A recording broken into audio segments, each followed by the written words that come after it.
ሚስት በነበርኩባቸው የመጨረሻዎቹ ዓመታት በተለይም ትዳሬ ይዳን አይዳን ባለየበት የሽግግር ወቅት ተገቢ ባልሆኑ የጾታዊ ግንኙነት ንክኪዎች ውስጥ አልፌያለሁ።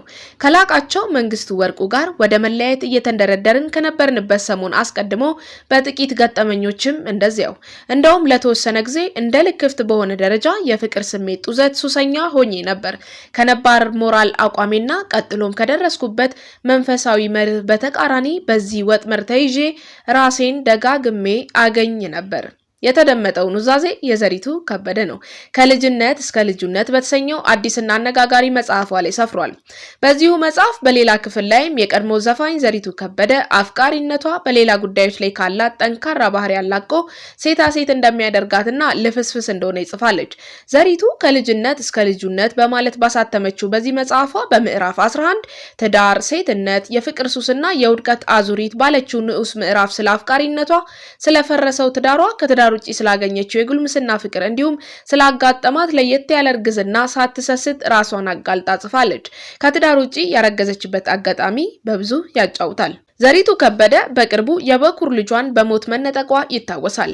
የበኩር ልጇን ክርስቲያን ላቃቸውን በሞት በተነጠቀችበት ሰሞንና ወደ 40ዎቹ የዕድሜ ክልል እየተንደረደረች በነበረበት ወቅት ያገኘችው የማታ ልጇ ብጹህ ይባላል። ብጹህ የተወለደው ከትዳር ውጪ ነበር። ዘሪቱ በመጽሐፏ እንደጠቀሰችው እርግዝናዋ ያፈረችበት፣ የተቆጨችበት፣ በሯን ዘግታ ያለቀሰችበት ጭምር ነበር። ምክንያቱም የጌታ ነኝ እያለች በነበረበት ወቅት ስለተፈጠረ።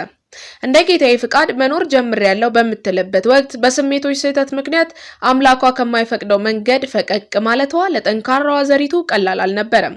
ይህን እርግዝናዋን ከልጆቿ ቀድማ የነገረችው ለሶስተኛ ልጇ ጸሎት ላቃቸው ነበር። የልጇንም ምላሽ አስመልክታ ስትጽፍ አሁን ያለሁበትን ሁኔታ በጌታ እርዳታና እርሱ በሰጠኝ የንግግር ጥበብ ለልጄ ለጸሎት ባሳወቅኩት ጊዜ በተቀላቀለ ስሜት ነበር ምላሽ ይሰጠኝ። በመጀመሪያ ደስታውን በከፍተኛ ስሜት ገለጸ። ከዚያ ግን ጥያቄዎችን መጠየቅና ግራ መጋባት ጀመረ። Does that mean you had sex without marriage but you are the godliest woman I know እያለ አከታትሎ ይጠይቀኝ ጀመር። በልቤ የጌታን እርዳታ እየለመንኩ ማስረዳት በቻልኩት መጠን ማድረግ ያልነበረብኝን ነገር እንዳደረግኩ፣ ያም ኃጢአት እንደሆነና ጌታ የማይወደው ነገር እንደሆነ እግዚአብሔርንም ይቅርታ እንደጠየቅኩትና እንደታረቅን ነገርኩት። በዚህ ሁኔታ ውስጥ ግን እግዚአብሔር ለኔና ለቤተሰቡ ይህንን ስጦታ ሊሰጠን እንደወደደና እኛም አመስግነን ልንቀበል እንደሚገባ አስረዳሁት። እርሱም የምናገረውን በመቀበል ካደመጠን በኋላ I know but I still can't believe you had sex በማለት ግርምቱን በድጋሚ ገለጸልኝ ብላለች። የፕሮቴስታንት እምነት ተከታዩ ዘሪቱ ከበደ ለእግዚአብሔር እየቀረበች ባለችበት ወቅትና ተቃወማት ወደ ነበረችው ቤተክርስቲያንም ልቧን ገርታ ደጅ በረገጠችበት ሰሞን ከትዳር ውጪ ልጅ ትጸንስ ዘንድ የሆነው እሷ የአፍቃሪነት ሱስ በምትለው ምክንያት ነበር።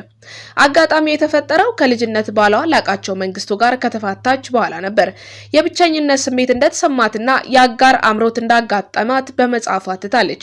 ለቤተ ክርስቲያን አሳውቃም ዳግም ጋብቻ በእግዚአብሔር ቤት ልትፈጽም አስባ የነበረ ቢሆንም ከአዲሱ እጮኛዋ ጋር ወጣቱ ልቧ በፍቅር አክንፏት ነበርና አንሶላ ተጋፈፉ። በዛ ስህተት ውስጥ ማግባት የሌለብኝን ሰው እንዳላገባ እንድቆጠብና የልጅ ስጦታ አገኝ ዘንድ ሆኗል ትላለች ዘሪቱ። በይፋ ልጆቿንም ብቻዋን የምታሳድግ እናት ወይንም ሲንግል ማም ሆኛለሁ በማለት ዳግም ጋብቻዋ እንዳልተሳካ አሳውቃናለች። ዘሪቱ ከበደ በድንግልና ነው ያገባችው ካለችው ላቃቸው መንግስቱ ጋር በትዳር ለ14 ዓመታት ያህል ኖራለች። በወጣትነቷ በማፍቀር ሂደት ውስጥ ቀድሞ አፍቅሯት የሚመጣን ወንድ እንደማትወድና በተቃራኒው ራሷ ፈልጋ ስታጠምደው እንደምትወድ አትታለች። በዚህ ባህሪዋም የተነሳ የሶስት ወንድ ልጆቿን አባት የታላቁን የእግር ኳስ ተጫዋች የመንግስቱ ወርቁን ልጅ ላቃቸው መንግስቱ ወርቁን ፈልጌው እንጂ ፈልጎኝ አይደለም ያገባሁት በማለት ጠቅሳለች።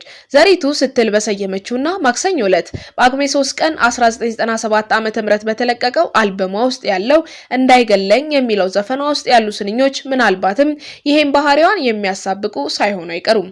ዘሪቱ ከበደ እንዳይገለኝ በተባለው ዘፈኗ ውስጥ ወደድኩሽ የሚሉኝ ሌሎች ወንዶች ሁላ አልታይሽ አሉኝ ጭራሽ ከሱ ሌላ ትላለች። ዘሪቱ ከበደ እዚህ ዘፈን ውስጥ ወደድንሽ ለሚሏት ወንዶች የተዘጋው ልቧ እሱ ባልወደዳት ብቻዋን ለወደደችው ወንድ ተከፍቷል። ይህች ለየት ያለች የኢትዮጵያ ሙዚቃ ክስተት በተጠቀሰው መጽሐፏ ውስጥ ስለ አፍላ ፍቅር ስሜቶቿ አዲስን ዓለም በመተዋወቅ ውስጥ ያለውን ያሳሽ ጊዜ ወይንም ደስታና ጉጉት ተከትዬ ጥቂት የማይባሉ የጾታ ተቃራኒዎችን ህይወት ጎብኝቼ ወጥቻለሁ።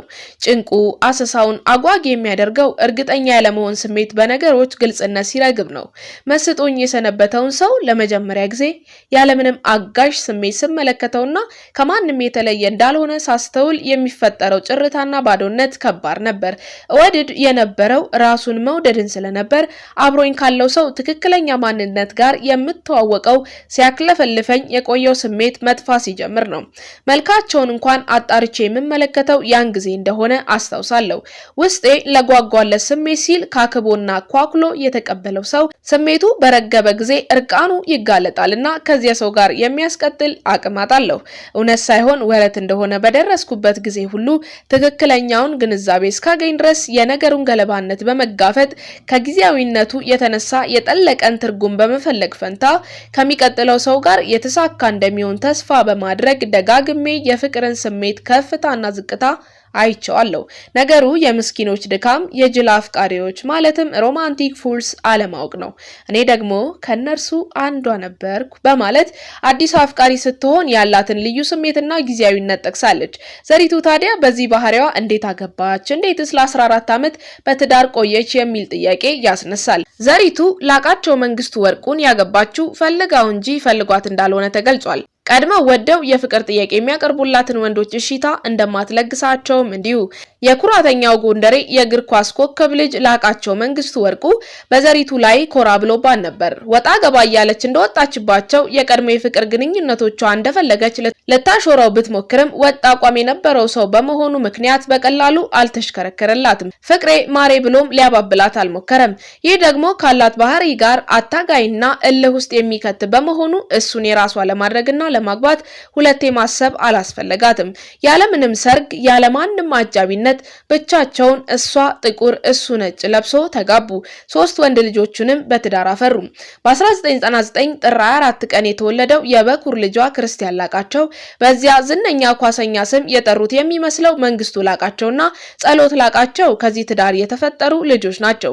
ዘሪቱ በመጽሐፏ ውድቀቷን፣ ስህተቶቿን፣ መተላለፏን ሁሉ በግልጽ በመጻፍ ግልጽነትን መርጣለች።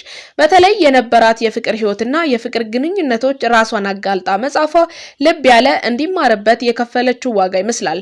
ዘሪቱ ስሙ ከኤልያስ መልካ ጋር ተሳስሮ ከሚጠቀሰው ከበገና ስቱዲዮ ተነስታ አሁን እስካለችበት ቦታ ድረስ ልጅነቷን፣ ቤተሰቧን ሁሉ በሚጣፍጥ ለዛ አቅርባልናለች።